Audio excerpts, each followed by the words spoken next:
माई बाप हवन उनकर फर्ज ह डांटे के।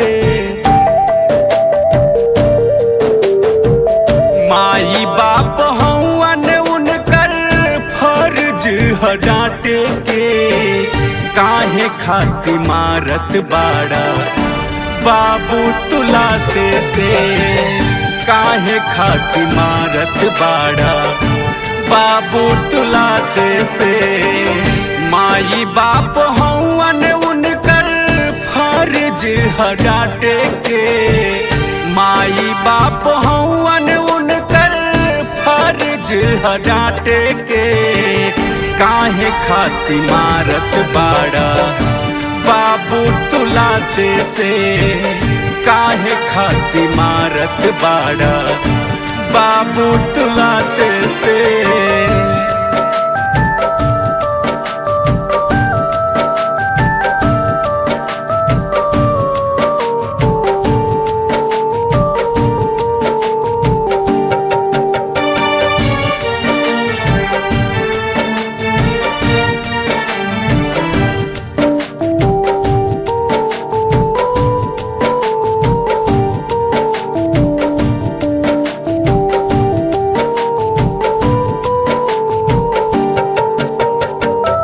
नवरे महीनावा का याद कर बतिया।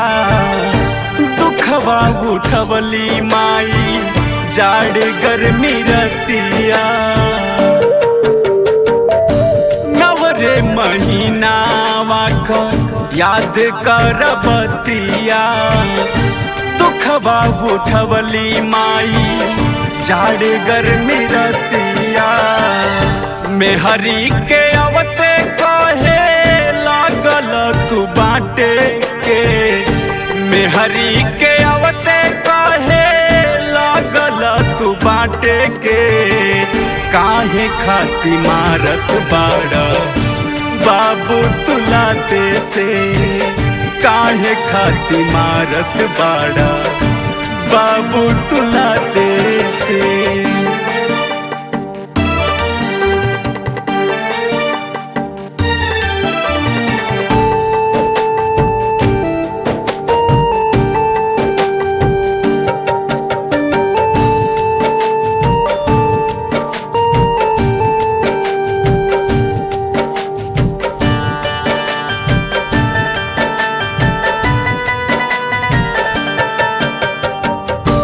बेटा के प्यार माई तोहसे न पवाली। मेहर तोहार धके झोटा घिसरवाली। बेटा के प्यार माई तोहसे न पवाली। मेहर तोहार धके झोटा घिसरवाली। अचरा ओढ़ा के पलली माई अपना हाथे से। अचरा ओढ़ा के पलली माई अपना हाथे से। काहे खाती मारत बाड़ा बाबू तुलाते से। काहे खाती मारत बाड़ा बाबू तुलाते से।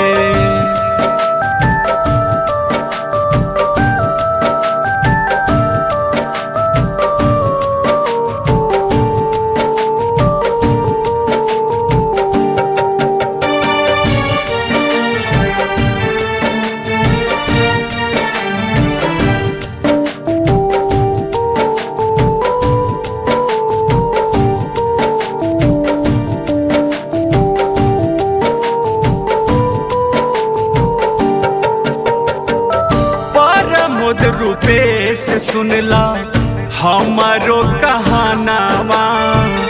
माई बाप बिना सुनबा सगरो जहानावा। परदीप छठू सुनला हमारो कहानावा। माई बाप बिना सुनबा सगरो जहानावा। फौजी मुकेश कहे सबके दुखवा बाटे के।